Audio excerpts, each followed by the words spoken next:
بەناوی خوای گەورە سڵاوتان لەوێت بەڕێزان حکوومەتی عێراق چوار مەرج بۆ گفتوگۆ لەگەڵ هەرێم دیاری دەکات و حکوومەت هەرێمیش دەڵێت بە پێی بڕیارەکەی دادگای فیدرالی دەبێت سەرجەم ئەو ڕێکارانەی دژی هەرێمی کوردستان لە دوای ڕیفراندۆمەوە گیرانەتە بەر هەڵبوەشێندرێنەوە. وتەبێژی حکوومەتی عێراقی ڕایگەاندووە تاوەکو هەرێمی کوردستان پابەندی دەستور نەبێت و فڕۆکەخانەکان و خاڵە سنووریەکان و دۆسیی نەوت ڕادست نەکرێت و توێش ناکەن. هەروەها وتەبێژی حکوومەتی هەرێمی کوردستانیش باسی لەوە کردووە دەبێت بە پێی بڕیاری دادگای فیدرالی سەرجەمە و بڕیارانەی عێراق دژی هەرێمی کوردستان داوینێتی هەڵبوەشێندرێنەوە. بە میواندارێک لە بەڕێزان لە ستۆدیۆی سەرەکی محمود شێخ وەهاب ئەندامی پێشووی جبهەتی نیشتیمانی گۆڕان، هەروەها لە هەولێرەوە سەلیم کۆیی ئەندامی سەرکردایەتی کۆمەڵی ئیسلامی کوردستان تاوتوێم پرسە دەکەین. سەرەتا راپۆرتێک دەبین. میدیا عێراقیەکان باس لەوە دەکەن ناوەڕاستی هەفتەی داهاتوو وەفدی هەرێم سەردانی بەغداد دەکات و وتەبێژی حکوومەتی عێراقیش باس لە 4 مەرج دەکات بۆ ئەنجامدانی گفتوگۆ. چەندین ماڵپەر و ئاژانسی عێراق بڵاویان کردوتەوە وەفدێکی هەرێم ناوەڕاستی هەفتەی داهاتوو سەردانی بەغداد دەکات و وەفدەکەش لە 5 هێزە سەرەکیەکەی هەرێم پێک دێت. عەبدوڵڵا عەلیاوەیی ڕاوێژکاری سەرۆکۆماری عێراق بۆ کاروباری ئەنجومەنی وەزیران بە ئاژانسی مەوازینی عێراقی ڕاگەیاندووە هەفتەی داهاتوو وەفدی هەرێم سەردانی بەغداد دەکات. ڕاوێژکارەکەی سەرۆکۆماری عێراق ڕاشی گەیاند لە ئێستادا هیچ کۆسپێک لە بەردەم گفتوگۆی نێوان هەرێم و بەغداد نییە. ئەگەر هەرێم پابەندی دەستور بێت و خاڵە سنووریەکان و فڕۆکەخانە و دۆسینەوە تەسلیمی بەغداد بکات. سەبارەت بە ڕێکەوتنی 5 هێزە سەرەکیەکەی هەرێم پارتی و یەکێتی و کۆمەڵ و گۆڕان و یەکگرتوو بۆ دروستکردنی وەفد بۆ بەغداد سەرچاوێکی باڵا بە پەیامی ڕاگەیاند تا ئێستا هیچ ڕێکەوتنێک نییە لە نێوان 5 لایەنەکە بۆ ئەوەی هەفتەی داهاتوو وەفد بنێرن بۆ بەغداد. لای خۆشی وتەبێژی حکوومەتی عێراقی لە لێدوانێکدا بۆ ڕۆژنامەی سەباح جەدید باس لە 4 مەرج دەکات بۆ پێشوازیکردن لە وەفدی هەرێم. سعد حەدیسی وتەبێژی حکوومەتی عێراق ڕای دەگەێنێت تاوەکو هەرێم پابەندبوونی خۆی بەدەستوور ڕانەگەێنێت و خاڵە سنووریەکان و فڕۆکەخانە و نەوت ڕادەستی بەغداد نەکات گفتوگۆ ئەنجام نادەین. لەلایەکی دیکەوە سەفین دزەی وتەبێژی حکوومەتی هەرێم وەڵامی چەند لێدوانێکی عەبادیدا و ڕایگەیاند بە پشتبەستن بە بڕیارەکەی دادگای فیدرالی عێراق دەبێت هەموو ئەو ڕێکار و دەرەنجام و لێکەوتە ناڕەوانە هەڵبوەشێندرێتەوە کە تەنیا لە کاردانەوەی ڕیفراندۆمدا دژی هەرێمی کوردستان لەلایەن حکوومەتی فیدرال و پەرلەمانی عێراقەوە گیراونەتە بەر.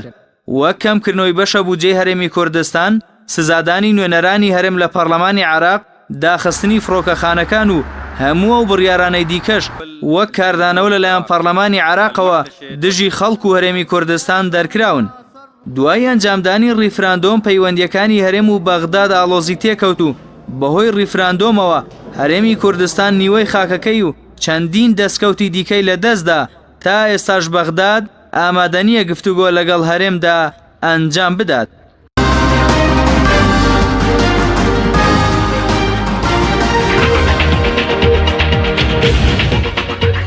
دووبارە سڵاوتان لەبێت بەڕێزان، سوپاس بۆ میوانەکانمان کاک محمود بەخێر بنەگە سەرەتا لە بەڕێستانەوە دەست پێ بکەین.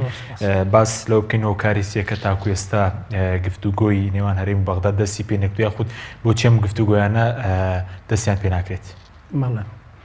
یەکمان لە دوای پرۆسی ڕیفراندۆمەوە هەڵوێستەکان گۆڕایە، ینی لە دوو لاوە لە نێوان هەرێم و لە نێوان حکوومەتی فیدرالیە ئەو تەوازنە بە شێوەیەکی زۆر گۆڕا بە شێوەیەکی سلبی بۆ هەرێم و بە شێوەیەکی ئیجابی بۆ حکوومەتی فیدرالی. ئەمە لە نەتیجەی ئەوە کە ئەو هەڵە گەورەیە کە کرا وای لێ هات دەستکەوتەکە تەنها بۆ حکوومەتی عێراقی بوو، بەڵێ مەمەسم جانبە ئیجابیەکەی بۆ حکوومەتی فیدرالی بوو، جانبە سلبیەکەیش ئەو گۆڕانکاریە کە ڕوویدا وەکو نەتیجەیەک لە دوای ڕیفراندۆمەوە. ئەمە وای کردە کە ئێستا حکوومەتی عێراقی زۆر بۆ خۆی بە سراحەتەوە دانیشێت و چاوەڕوانی ئەوە بکە ئەمان ڕۆژ بە ڕۆژ زیاتر تەنازول بکەن بەڕاستی. بۆیە عنی حکوومەتی عێراقی سەر مەبەستی ئەساسی ئەوتانێک کە ئەوەی ویستیەتی بیکات، ئەوەتانێک کە هەموو تەنازولێکیان پێ بکە بەڕاستی. ئەمەش لە دەرەنجامی ئەوەیە کە ئەو هەڵە گەورەیە و هەڵە سیاسی گەورەیان کرد. حکوومەتی عێراقیش فرسەتێکی زۆر باشی بۆ هەڵکەوتووە، ئەوێ هەموو تەنازولێکیان پێ بکات. هەڵوێستی بەرەکەی لای ئێمە هەرێمی کوردستان زۆر لاوازە، تێک شکاون، سیاسەتی غالب و مەغلوب بەکارێنێ حکوومەتی دەوڵەتی فیدرالی حالیان و پشتیشی ئەستورە بە دەستور لەبەرەوەی خۆیان ئەمانش باشیان زانین کە ئەو کارە چۆن و چۆن نییە. لە خۆتە زانی لەنە ناوخۆ نەخێری بۆ ناوخۆ بوو ئەم ڕاپرسیە و نا خێرێکی بۆ ئەوە بوو کە هەندێک مەسایلی استراتیژی نەتەوەی ئەم نیشتمانی ئەمە ئەم نەتەوەی ئەمە جێبەجێ بکات هەموو بە قسەی خۆتەزانی بە قسەی ناوخۆیان نەکرد بە قسەی ملەتی خوانیان نەکرد بە قسەی دۆستەکانی خوانیان نەکرد لە ناوخۆ بە قسەی دەرەوەیان نەکرد وڵاتانی ئەقلیمیان نەکرد بە قسەی یعنی زلهێزێکی وەکو ئەمریکایان نەکرد بەڕاست کە لە هینەکەی لە ئەو ڕۆژەی کە هین بوو کە تیلەرسۆن ئەو هینەی ئەو نامەیە نووسی بەڕاستی نامێکی زۆر گرنگ بوو کە ئەکرا ساڵێکی تر چاوەڕوانەوەم کردا 2 ساڵی تر چاوەڕوانم کردا بەڵام زلهێزێکی وەکو ئەمریکا کە وعدەدا کە لەگەڵ تا بێتە ڕاپرسیەوە هاوکارت بێ وەزیری ناوخۆی عێراقیش پێشتر ئاماژەی بۆ کرد بۆ گەڕێم ڕیفراندۆمی نەکرد بێ دەستکەوتی زۆری بەرز دێنە پێشتریش قاسم عەرەجی باسی لەو چەند ڕۆژی ڕابردوو هەر پێش ئەوەیش قاسم عەرەجی و ئەوەکانی کێشیان حتا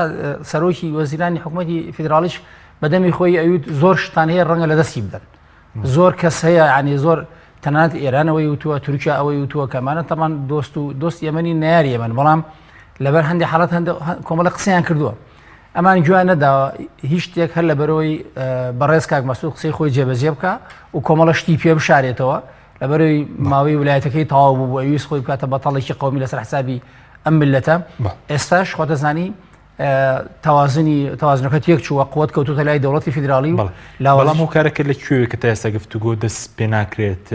لێرەوە یاخود دەبێت چاوەڕێی بەغدا بکرێت تاوکو ڕەزامەندی بنوێنێ بێگومان هۆکارە کە وەفد دانیشتن نیە حالیان بە پلەی یەکەم ملەتی ئەمە خەسارەکاتیایە ئەم ملەتی ئێرە ینی بەڕاستی ئەو ملەتێکی سەم وچەی نییە کارەبای نییە ئاوی نییە وەزێکی زۆر خراپە لێرە بەڵام ئەوەی کە سەبەب ئەساسیەکەوەتانە ئەمان تا ئێستا ینی هەرەوە حکوومەتەیە وەکو قسەیەکەی ئەڵێ تیری خوار هەرگیز هەدەف ناپێکێ هەرگیز نیشان ناپێکێ ئەم حکوومەتێکی تیرێکی خوارە بەڕاستی ئەم حکوومەتی کە ئێستا ئەم حکوومەتە مصداقیەتی نەماوە لایەن خەڵکەوە لایەنی زۆربەی وڵاتانی تریشەوە لە زۆری وڵاتانی زلهێزی دنیا شەزان کەمانە حکوومەتێکی فاسدن لە ڕووی ئابووری و سیاسی و قانونی و لە ڕووی دیموکراسیەتەوە ڕۆژ بە ڕۆژ بەڕێوەداوە هاتوون هەموو ئەمانە بۆ تەمایی ئەوەی کە ئەمە کە دواکەوێت وەکو باسم کرد حکوومەتی عێراقی خۆشحاڵە دوا بکەوێت ئەمەش تا ئێستا اتفاقیان نییە تا ئێستا چیان کردوەوە بۆی بە گەرمی بڕۆن هەرە و دەمە و چاوانن هەرەوە حیزبانن ئەیانێ خۆیان قیادەی ئەوە بکەن هەر خۆیان برا گەورە بن لەم حاڵەتە بۆیە لە دواکەوتۆمە دواتر دەگرێمەوە لای بەڕێز دەگە بچین هەولێر لای کاک سەلیم کۆی کاک سەلیم زۆر سوپاس بۆ بەشداریکردن لە بەرنامەکەمان دەگە سەرەتا لەوە دەست پێ بکەین ئەمڕۆ زۆربەی میدیا و ئاژانسە عێراقیەکان باسییان لەوە کرد کە سەرەتای هەفتەی داهاتوو وەفدێک سەردانی بەغداد دەکەوە ئەوان وایان شی کردبووە کە پێکهاتەکەی وەفدەکە پێک دێت لە 5 لایەنە سەرەکیە کە دوو پارتی دوو یەکێتی دوو گۆڕان دانێک لە کۆمەڵی ئیسلامی و دانێکی لە یەکگرتووی ئیسلامی تا ئێستا هیچ ئیتفاقێکی فەرمی هەیە لە نێوانم پێنج حیزبە بۆ هەفتەی داهاتوو سەردانی بەغداد بکەن؟ بەناوی خوای گەورە و میهرەبان سەلامی خوا لە ئێوەش و لە کاک مەحموود و لە بینەرانی بەڕێز وەڵای تا ئێستا ئەو وەفدە هەر باس دەکرێت ئەگەنا هیچ ڕێککەوتنێک لەسەری نەکراوە و ئەو بەرنامەیە ئەگەر ئەو 5 لایەنە بچن دەبێت بەرنمەیەکی مسبق لە هەبێ و ڕێککەوتن هەبێ لە هەرێمی کوردستان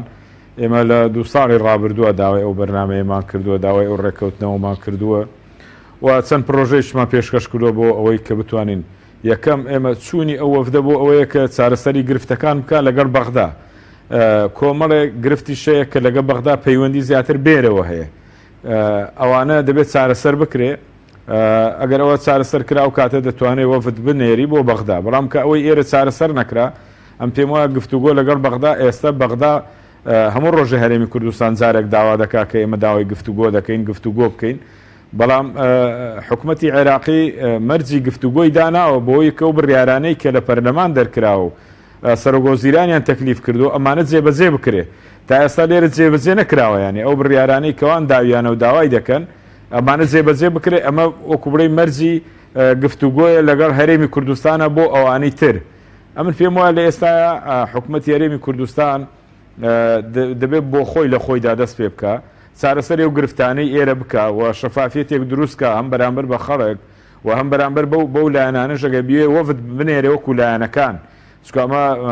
ئەوش ئەو لایەنانش مەرجیانەیە خۆ ئێمە ناکرێ بچین بۆ بەغدا و نەزانین ئەو گرفتانەی ئێرە هیچ چارەسەر نەکرێ و بچین سەنگەر لە بەغدا لێ بدەین ئەمە کۆمەڵی گرفتە لە ئەنجامی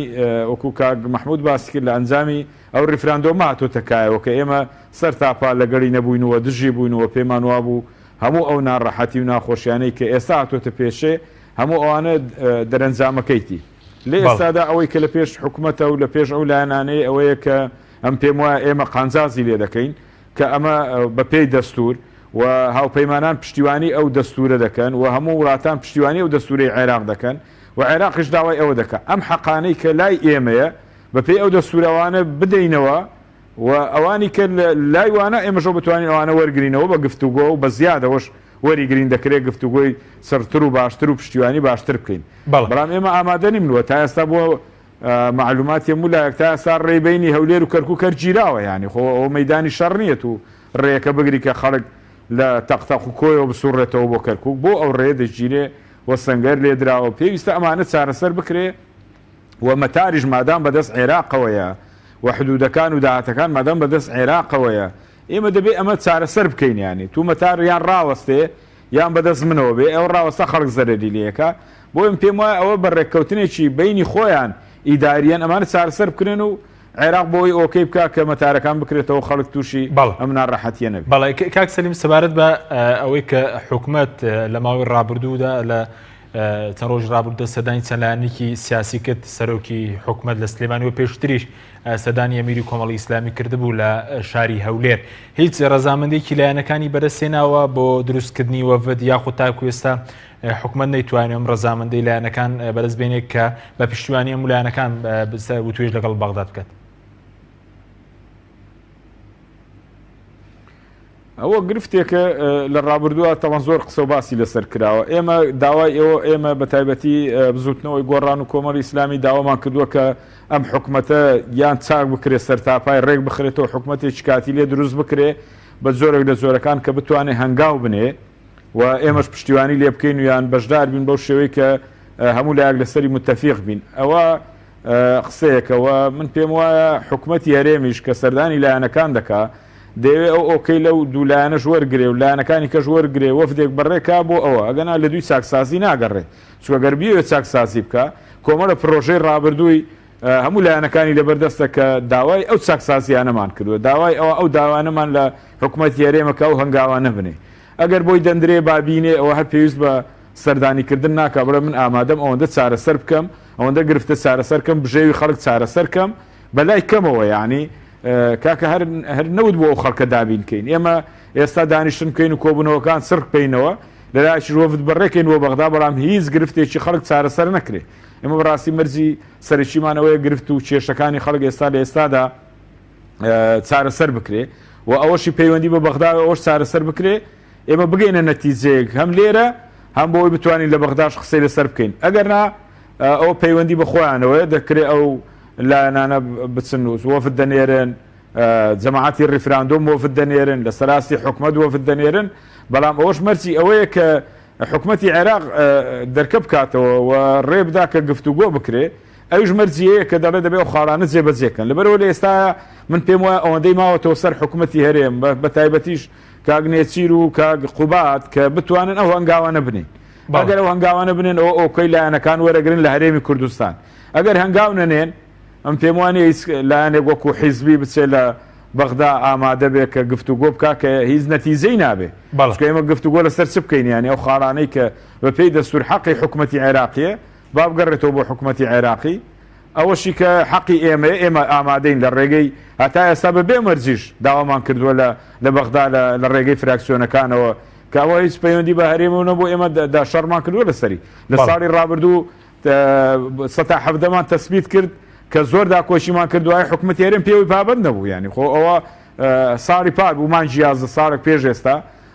شکاتمان لە دادگاش کرد بەس هەر حکوومەتی هەرێم پێوەی پابەند نەبوو ئێستا ئێمە بچین لەوێ و شەڕش بکەین و دیسان حکوومەتی هەرێم پێوەی پابەند نەبێ دەبێت جەدوەل عەمالێکە بێت چەند خاڵێکە بێ ئێمە لەسەری ڕێککەین و بچین داکۆچی لێ بکەین. بەڵێ سپاس دەکەم کاک محمود ئەگەر بگەڕێم وڵای بەڕێز ئەمڕۆ وتەبێژی حکوومەتی عێراقی قسەی کردووە باز لە 4 مەرجەکە بۆ نمونە پابەندبوون بەرزتو و ڕاستکردنی فڕۆکەخانەکان خاڵە سنووریەکان هەروەها دۆسی نەوت تاکو ئێستا هەرێم ئەمانەی جێبەجێ نەکردووە ئەو باز لەوە دەکات کە ئەمە مەرجی گفتوگۆیە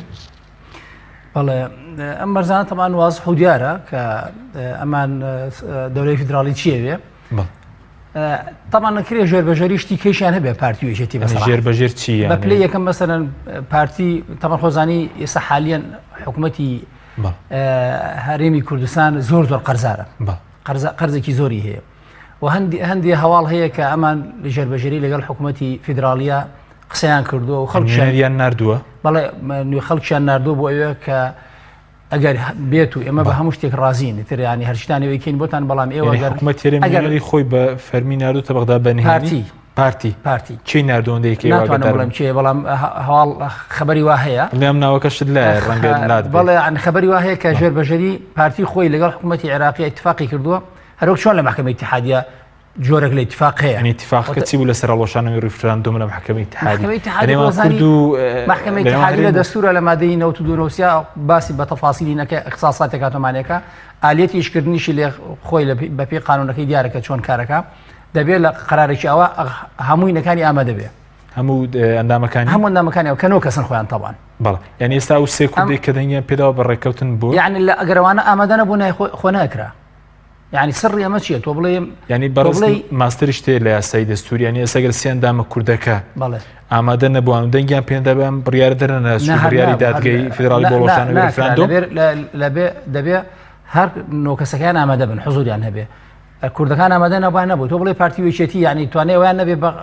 هینەکانیشان ئازاکانیشان بۆ نیسیاندامیان هەیە پارتی وێچێتینەوە ئەندامن لە دادگای فیدراڵیان سەر بە یەکێتیان سەر بە پارتیان خۆشاری نییە ینی خۆ شتێکی خۆزانانی ئەم 50 هەر ئەوە ڕۆشتۆ هەر لەگەڵمانەوە تە خۆیان تر احترامی خۆ نظامی سیاسی سیستەمی حکم لە کوردستانە بۆتە نظامی عائیلی ئیتفاقە هەبووە لە نێوان پارتی و یەکێتی لەگەڵ عبادی بۆ هەڵوەشانەوەی ڕیفراندۆم من ناڵێم اتفاقە بەڵام ئالیەتی ئیجراعاتی یاسایی محکەمەی اتحادی علیا لە عێراقا وامان پێڵێ ئەگەر حزبێک مەسەلەن بۆ نمونە ئەگەر بە نمونە شیعە یان حزبێک لە ناو تەیاری شیعەیە بیویستە چکە هەمویان خۆزانی هینیان هەیە لەوێ شیعەکان بەشێکیان هەیە ئەو عوزوانەی کە لێوێ سەر بە شیعەن یان سەر بە سونە لە هەمان کەدا سەر بە حیزبەکانی کەن ناو شیعە ئەگەر مەسەلەن حزبێکی شیعی ناڵم هەموو شیعە بیویستایە ئەمە سەری ناگرت دوو عضوی نەڕۆشتایە ئەو ڕۆژە کەسێکی سێ کوردی تیا بووە دوانە یانسیانە پێم وایە تا زۆر ئەوانە کە نەچوونە ئەمە سەری ناگرت ئەمە من نەتیجەی ئالیەتی ئیجراعاتی قانونی واڵێم ناڵێم ئاگەم لەوە نیە اتفاق هەبێ یا اتفاق نەبێ بەڵام ئەوەمان بۆ دەرێخات خۆی من نەتیجە خوێنینەوە تۆ نەتیجەی ڕفراندۆمە خوێنیتەوە کە ئەمە حاڵەکەیە لەبەرەی قەرارێکی هەڵەدراوە پێشتر زای نەتیجەکەی چییە منش ئەڵام ئیمڕۆ نیسابی مەسەلەن بۆ نمونە کە تۆ بە من بڵێ ئیمڕۆ لە پەرلەمانی کوردستانە لە هینەکە یعنی نیسابی هین نەبووە کامل نەبووە و هینیشان کردووە ئیمنەڵەم شتێکی ناقانونیە تا نیساب کامل لەبێ ئیجراعاتی قانونی ناڕوا بەڕێوە من وا تەوەقعەکەم وەکو کەسێک ینی کە لەو بابەتە تۆزە شارەزابین باسەکەی ترمان چی بۆی مەکە بەسبارد بە وەفدی نهێنی کە پارتی وەفدینار دەبێ ینی داوای چیان بەڵێ ئەوەی کە ئەوان سە داواکەن ئەمان پارتی وێچێتی بە پلەی یەکەم پارتی ئامادەیە هەموو شتەکان جێبەجێ بکە بەڵام تا ئێستا جێبەجێ نەکردووە باز لە دۆسینەوە دەکرێت ئەو تەوێژ حکوومەتی عێراق باسی لە خاڵە سنووریەکان کردووە جێبەجێ نەکردووە پارتی مشکلێتری هەیە لەبەرەوەی زۆر قەرزارە ئەو قەرزانەیش کەس نازانێ بۆ کێ هاتووە ئامادە نییە بۆ حکوومەتی فیدراڵیشی شەرحیکە قەرزەکان دیارە بۆ خۆیان ڕۆشتەوە بۆ گیرفانی خۆیان ڕۆشتەوە بۆم مەشارعی گەورە و تایبەتی خۆیان ڕۆشتووە ئەم قەرزانە نا ئێستا لای مەوازح نیم قەرزانە لە چۆ وەریان گرتووە هێنایە خراوەتە کوێ سندوقێک دیار نییە بابەتێک دیار نییە بۆیە يعني وەکو لای ئێمەوە کە کەشفیان نەکردووە میلەتەکەی خۆیان حکوومەتی عێراقیش داوای ئەوە کرا بۆ ئەوانشی کەشف ناکەن ینی دەولەی فیدراڵیش نازانێ ئەم قەرزانە ئێستا بۆچی وەریان گرتووە ئێستا ژێربەژێری قسەیەکی وا هەیە کە ئەمان ئەڵێن ئێمە ئامادەین هەموو شتێکتان بۆ جێبەجێ بکەین بەڵام ئێوە لە ستا حەفدەکە ئەگەر ستا حەفدەش نەبێت کەمتریش بێ بە مەرجێک ئێوە مانگانە کەشتمان بۆ ئەنێرن ئەو میزانێمان بۆ ئەنێرن ئێمە لەو میزانیە قەرزەکان ئەدەینەوە مانگی بە نمونە پێم وایە وتیانە 250-300 ملیۆنە ئەیدەینەوە ئێوە نابێ قسە بکەن لەوەی ئێمە گەڕ ڕوبع موچەماندا يعني بە نمونە حکوومەتی فیدراڵی کە ئێستا ئەڵێ من لە سەتا حەفدەکە ئەدەم یان لە سەدا چەندێک ئەدەم دوانزەکە ئەدەم بەسەنە بۆ نمونە ئێمە پێداگیریەکەن تەمان لە سەتا حەفدەکە بێ بەڕاستی من نەتیجەوێ تەمانەوەی لە سەتا حەفدەی لە سەدا دوانزێ ئەمە لە دەستوری عێراقیش دیوانیە بۆ یعنی یەکێک وابزانێ مە بەپی دەستور چەسپیوە یان قانونێکەیە اتفاقێکی سیاسی و تەواو اتفاقاتی سیاسیە عێراق بە تەوافقی ڕاتەڕێەوە ئەمە بە تەوافق کراوە کاتی خۆی بەڵام مەبەستمەوەتانێ عێراقی ئەمان پارتی وچێتی ئامادەن هەموو شتەکان جێبەجێ بکەن بە تایبەتی پارتی میزانەکە چەنەکە یەت بێتە کوردستانەوە ئەمان ڕازین هەموو شتەکان جێبەجێکەن بەو مەرجەی ئەو قەرزەی کردویانە کە بۆ خۆیان کردیان بۆ میلەتیان نەکردووە لە میزانی ئەوەی کە دەوڵەتی فیدراالی نێرە بۆرە و قەرزە بدەنەوە کەواتە دووبارە بەردەوام بێت بەڵە دووبارە چیان وتوتیانە ئێوە نابێ قسە بکەن کاتێک ئێمە موچە ئەدەین دیسان بەردەوام لە بەرەوەی قەرزاری نێمە قەرزەکان کە سەدانی بەغداد عێراقیش پێم وایە بۆ ڕازینێک کە ڕۆبوع موچە بدات ئەو بەرپرسی سەدانی بەغدادی کردووە پۆستی باڵای هەیە حتمما پۆستی باڵای هەیە لەکوێتی لە حکومەت لە سەرۆکایەتی مەرجێتە ناخوێن من ناڵێم ینی تاکید نیم لەسەرەوە بەڵام دڵنیام کە مۆزوعێکی ئاوا هەیە لەسەرم قەرزە قسە کراوە خۆی تەمان کەسەکە مهم نییە ئەساسی ئەوەتانە کە نەتیجەکەی دووبارە ئەم میلەتە ڕەشەوتە دووبارە بازی ئەوەدا حکوومەتی دەوڵەی فیدراالی ئەڵێ ئەم مەرجانەم هەیە دەبێت ئەم مەرجانە جێبەجێ بکەن من میزانەکەتان بۆ نێرم ئەمان ژێربەژەری ئەڵێن لەو میزانە ئێمە وەکو جاران ڕوبعەمبوچە ئەدەین ئێوە نابێ قسە بکەن چکە قەرزاری مانگی 300 میلیۆن 200 میلیۆن هەرچەندێکە قەرزەکانی لێدەینەوە بەڵام لەبەرەوەی قەرزە دەینە ناتوانین موچەی کاملی خەڵکە بدەین حکوومەتی فیدراالیش ئەڵێ نەخێر ئێمە میزانەیەن ئێوە موچەی خەڵکە کامل بنەوە. سپاس دەکەم دەتەکرم و لای بەرز کاک سەلیمە گەبگەڕێن و لای بەرز سەباردووی کە پێشتر بەرزت باس لەوە کرد کە پێویستە تاکسازی بکرێن جاگفتوگۆ لەگەڵ بەغداد بکرێت بەس ڕەنگە خەڵک بپرسیانی تاکسازی پەیوەندی هەیە پەیوەندێکی لەگەڵ گفتوگۆ لەگەڵ بەغداد مۆن لێرە چی بکرێ ئەم جاگفتوگۆ بکرێ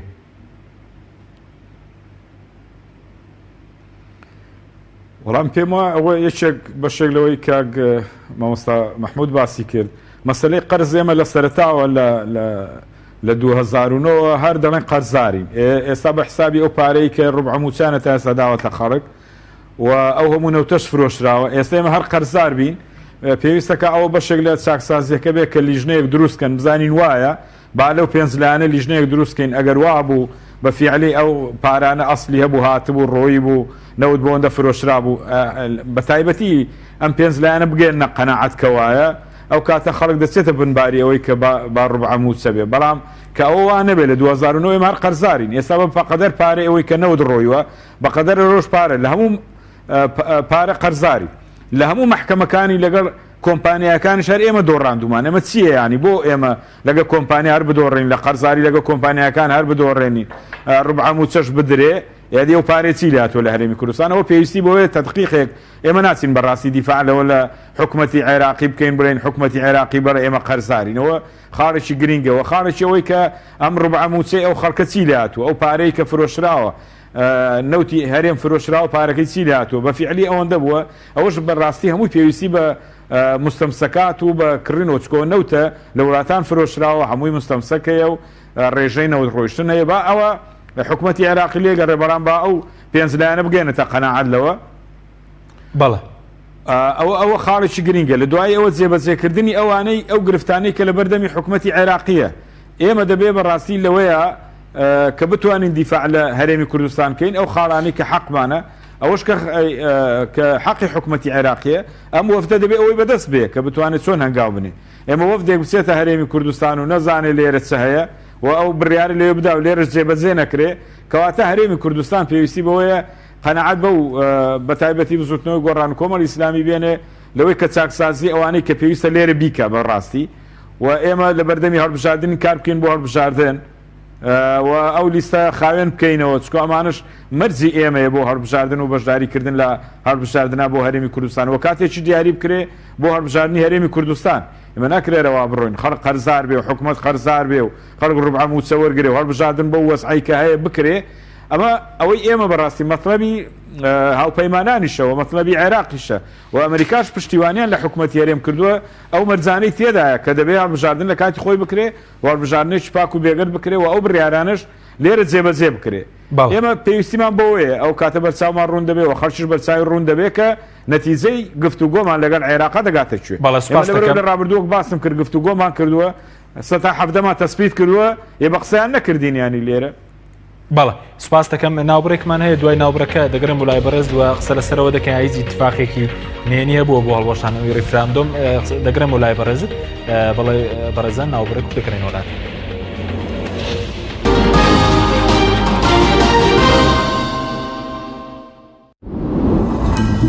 تۆپ ئارت تاکە بریکاری تۆڕی میدیایی کۆمەڵ بۆ دروستکردن و بڵاوکردنەوەی ڕیکلام تۆپ ئارت.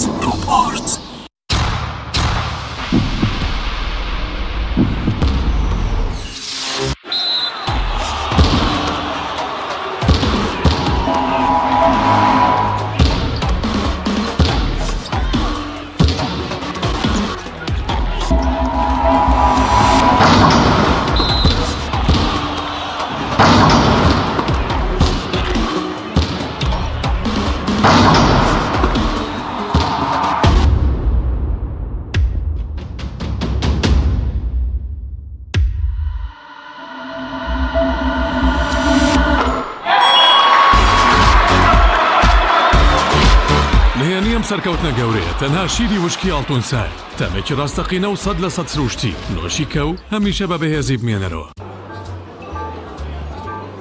شێف برنجی مەحموود لە هیچ شوێنێک نەماوە.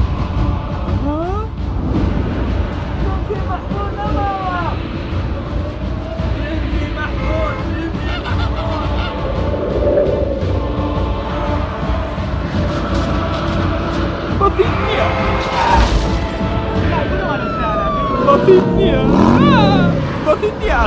آخر بسيط نية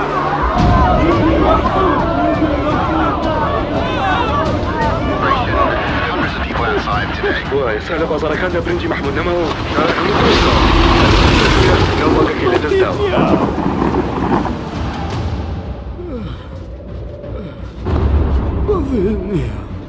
بەزێت نییە شێفوریا کاکە ئێمە چاوەڕێی تۆین باشە باش ئەوەی بینیمان تەنها خەوێ بوو نهێنی خوارد نەخۆشەکانی شێفوریا لە جێی خۆی ماوە ئەگەر برنجەکەت مەحموود بێت هەموو شتێکی تر باتیتە. کۆمپانیای چای نوێ کۆمپانیای چای نوێ هەستا بەکردنەوەی کارگەی فۆم بە ئەمێری پێشکەوتوو کە توانای دابینکردنی مادەی فۆمی هەیە بۆ هەموو کوردستان. لەم کارگەیە هەموو جۆرە فۆم و ڕنگ و قیاسێک بەرهەم دەهێنرێت. ئەم کارگەیە کاریگەری دەبێت لەسەر بژانەوەی ژێرخانی ئابووری و هەستانەوەی کەرتی پیشەسازی لە کوردستاندا. کۆمپانیای چای نوێ بۆ بەرهەمهێنانی فۆم. کۆمپانیای دنیا دیکۆر کۆمپانیای دنیا دیکۆر ئامادەیە بۆ دانانی دیکۆراتی ماڵ و شوێنە گشتی و حکومیەکان. کۆمپانیای دنیا دیکۆر هەڵدەستێت بە دروستکردن و دانانی کەوانتەر و ژووری نووسن و ئۆفیسی گەشت و گوزار و جبسم بۆردی مەغریبی و کاغەزی دیواری ئیتاڵی و تەختەی ئەرزی تورکی و ئەڵمانی و جیاکردنەوەی هۆڵ بە HDF و MDF و داری سروشتی. کۆمپانیای دنیا دیکۆر دنیایەک بۆ دیکۆراتەکانتان. ناونیشان سلێمانی فەرعی یەکەم شەقامی بازنەی مەلیک مەحموود بەرامبەر پارکی مەلیک مەحموود. فەرعی دووەم شەقامی بازنەی مەلیک مەحموود بەرامبەر سۆپەرمارکێتی ئاڵتون. فەرعی سێیەم ناوچەی پیشەسازی یەک بەرامبەر تاقیگەی بیناسازی. کۆمپانیای دنیا دیکۆر. تۆپ ئارت تاکە بریکاری تۆڕی میدیایی کۆمەڵ بۆ دروستکردن و بڵاوکردنەوەی ڕیکلام. تۆپ ئارت.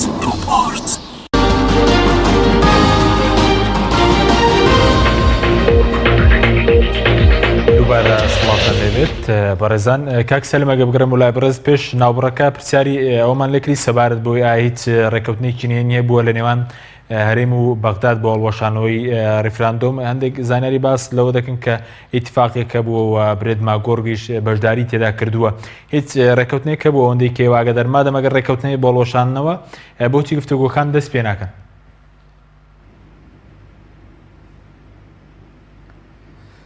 وەڵام پێم وایە ئەوەی زۆرێک هەر لە ڕۆژی 26 مانگە و لە وتارەکەی کاک مەسعود بە دەرکەوت کە ڕیفراندۆم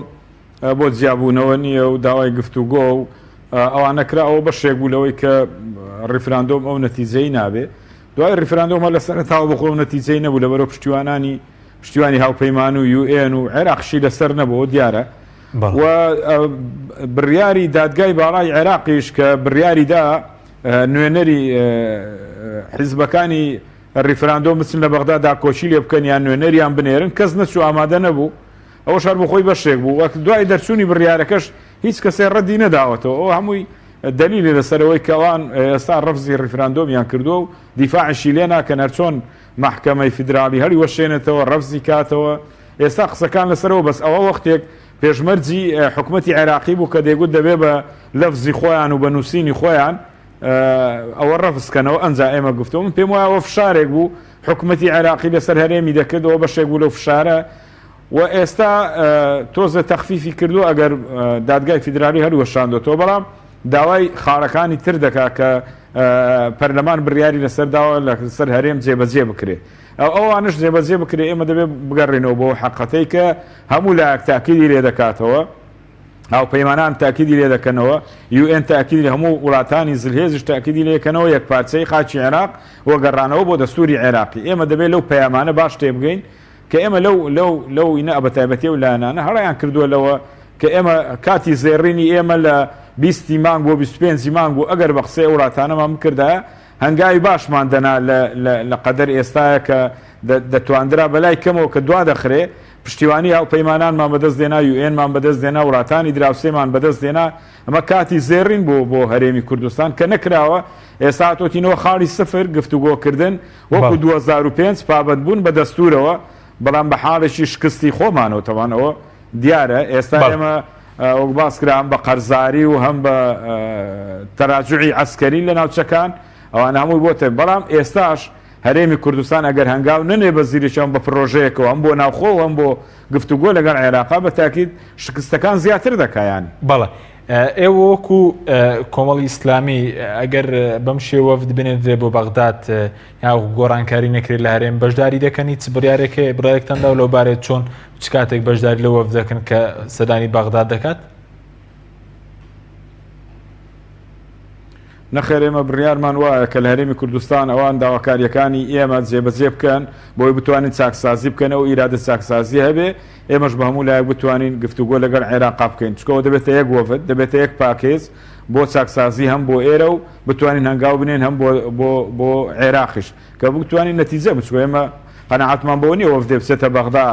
چاوەڕێکەینە سلبیە یان ئیجابیە و بگەڕێنەوە ئێمە مەسیرمان لەوەیە کە بتوانین هەنگاو بنین و بتوانێت ئەو وەفدە گفتوگۆ بکە و بتوانێت چاکسازی بکە هەم لە هەرێمی کوردستان و هەم لەسەر ئاستی عێراقیش چکە ئێمە بەشدارین لە حکوومەتی عێراقی و فراکسیۆنەکانمان لە پەرلەمانە ئێمە بەڕاستی لە ڕابردووە غیابمان زۆر بۆ لە بەغدا کە هەنگاو نەنراوە لە بەغدا هەمووی تەرکیز لەسەر ئەم سێ پارێزگایە کراوەتەوە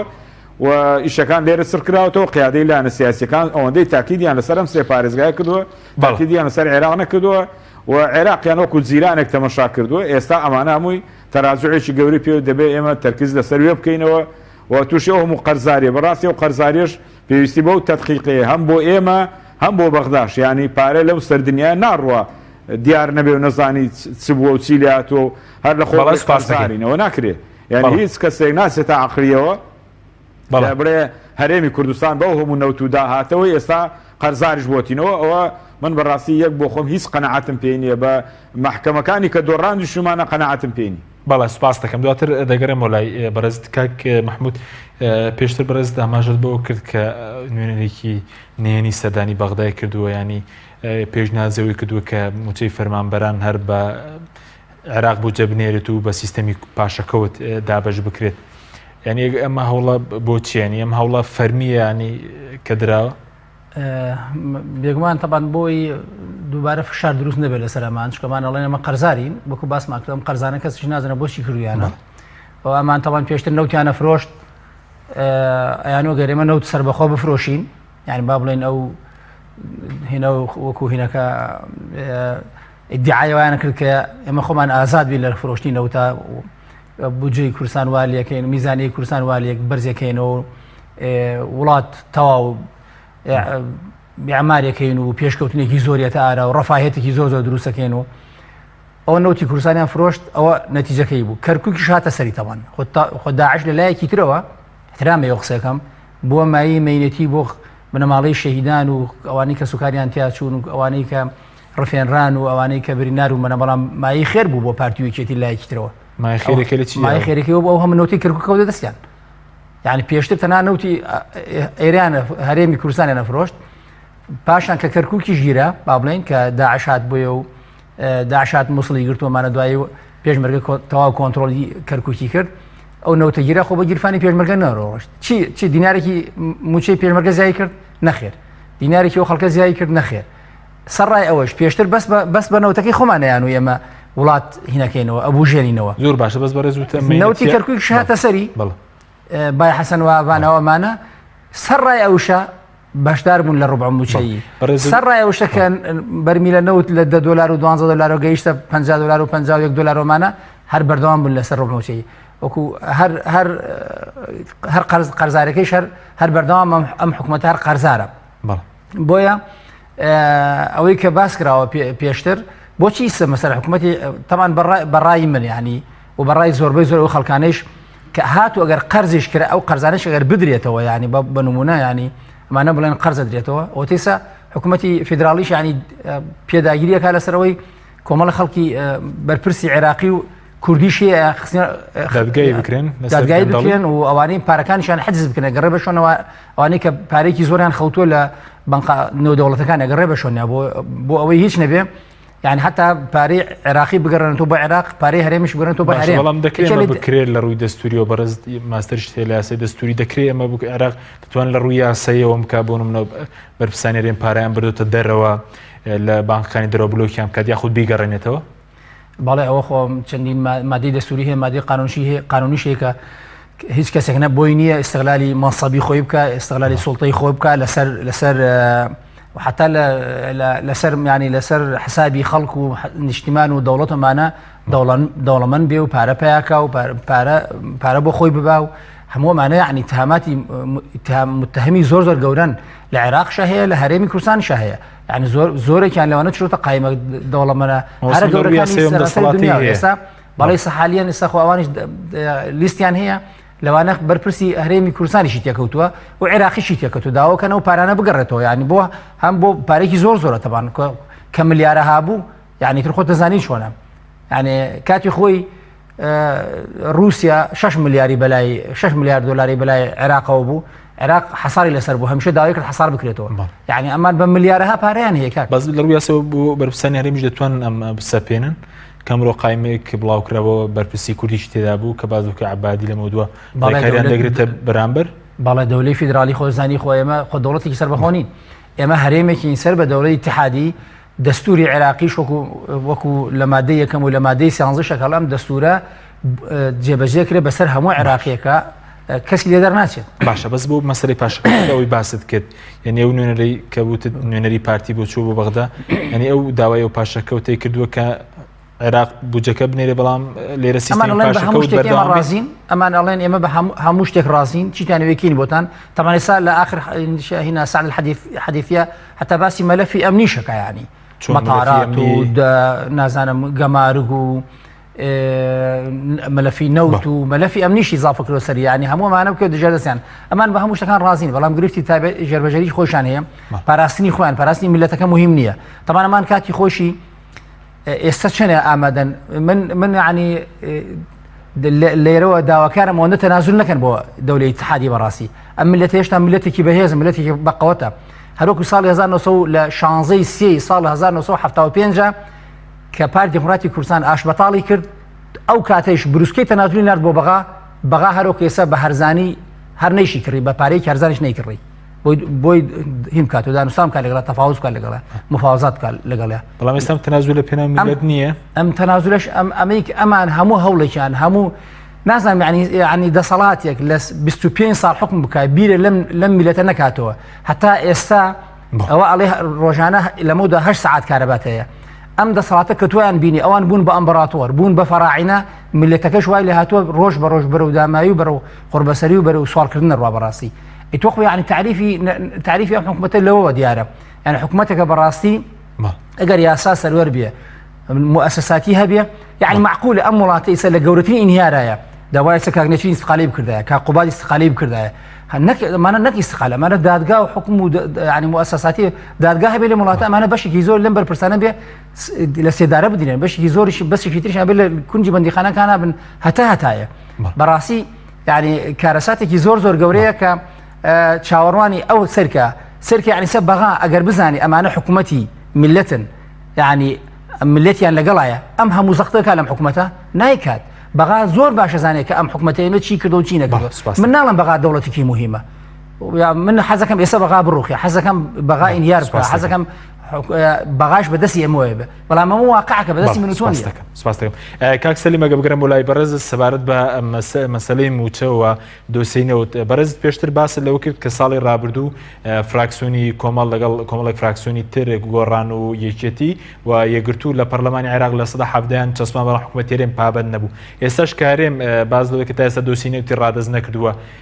دەکرێت بێتە کێشە بۆ مەسەلەی موچەی خەڵکی کوردستان دووبارە نەوت بێتەوە کێشە بۆ خەڵک نەخێر بە تاکید خەڵکەوە قبول ناکە و لایەنەکانیش نابێ ئەوە قبولکەن کە بچینە بنباری دیسان قەرزی 20 ساڵەی ئەوان بدەینەوە چکەوە هیچ کارتی عینێکی معلوم نییە ینی ئێمە گەرەوە بکرێ با بە لیژنە بکرێ و ئەوە تەسفیە بکرێ لەگەڵ ئەم حکومەتەیە بزانین لەکوێ دۆڕاندویانە پارەکە چی لاتووە قەنەعەت بە قسە بۆ خەڵکە نایە چکە خەڵک ئێستا ئامادە نییە دیسان سەر لە نوێ ئەم بودجەی کە دێ طبعا بەشێکی زۆری پەیوەندی بە موچەی خەڵکەوە یعنی ئێستا حکومت هەرێم دێ ئامادەم موچەی خەڵک بدەم هاوڵاتیان بدەم بەڵام ئەوە لیستی موچە چا بکرێ و ئێمەش بەڕاستی داوای ئەوە دەکەین چیکە نەچێتە بنباری قەرزی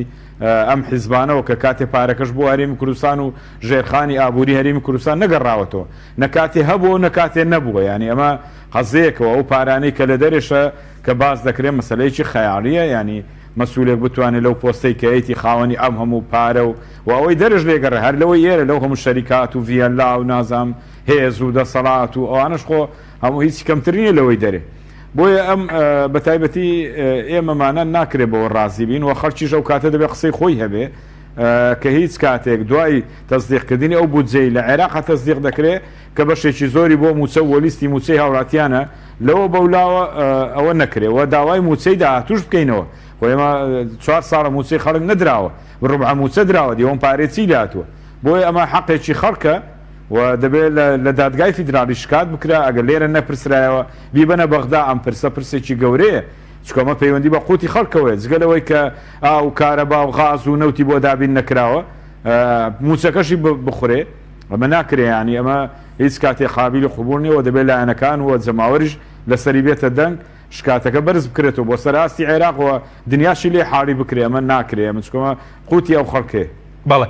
بەس لە ئاسی ناوخۆ ئێستا هەوڵەکە لە بەغداد بۆ نمونە باز لە شەردژی گەندەڵکاران دەکرێت بوون باسی کۆمەڵک بەرپرسیارێم دەکرێت پێویستە لە ئاسی ناوخۆ پێ دوای پشتگیری ئەم پرۆسەیە بکرێت بۆ بلۆکردنی پارەکانیان بۆ دادگاییکردنیە بە تاکیدەوە شتێکی زۆر گرینگە ئەمە تا سەر هێسک من لەگەڵ ئەوم ئەگەر لە 250 دینارەوە تا ملیاری برد بێ هەر گەندەڵیەکی کردبێ و خەڵک نابێت دیفاعی لێ بکە و ئیزلایەنێک نابێت دیفاعی لێ بکە هەر چەندە لەوەیە قسەش دەسەرەوە بکرێ ئەو لیستانەی بەڵاو دەکرێتەوە لەوێ بەشێکی سیاسیشی تیابێ بەڵام بە هەر حاڵ هەر کەسێکە کە پاک بێ با سۆپاچی خۆی لە دادگا بسەلمێنێ با ناویشی بێ با سیاسیش بکرێ بەڵام لە دادگا دەکرێت مەردانە بێتە مەدانەوە بڕە من ئەوم نییە و ئەوم هەیە ئەومێ بەڵام ئێمە ناکرێت دیفاع لە گەندەڵی بکەین و لە گەندەڵی خەڵک بکەین و پارە بتزێ و ئەمجا خەڵکیش بێ بە ناوی کوردایەتی و لێرە پەنا بدرێ بڵێ لەسەر کووردە و لەسەر میلەتی کووردە شتیوانیە بەڕاستی هیچ گەندەڵیەک نابێت قبول بکرێ نە لێرە و نە لە بەغدا هەر کەسێکی دیفاع لە هەر گەندەڵێک کارێک و هەر وەزیرێک یان کەسێک کە گەندەڵ بێ و دیفاعی لێ بکەن پێم وایە هیچی لێوی کەمترنی بەڵێ سپاس دەکەم زۆر سپاس بۆ بەڕێز کاک سەلیم کۆی ئەندامی سەرکردایەتی کۆمەڵی ئیسلامی کوردستان کە لە هەولێرەوە لەگەڵ مابووی هەروەها بەڕێز محمود وهاب ئەندامی پێشووی جوواتی نیشتیمانی دوستنەوەی گۆڕانکەرە سەرەکی لەگەڵ مابووی سپاس بۆ بینێرانی بەڕێز سپاس بە هاوکاران خواتان لەگەڵ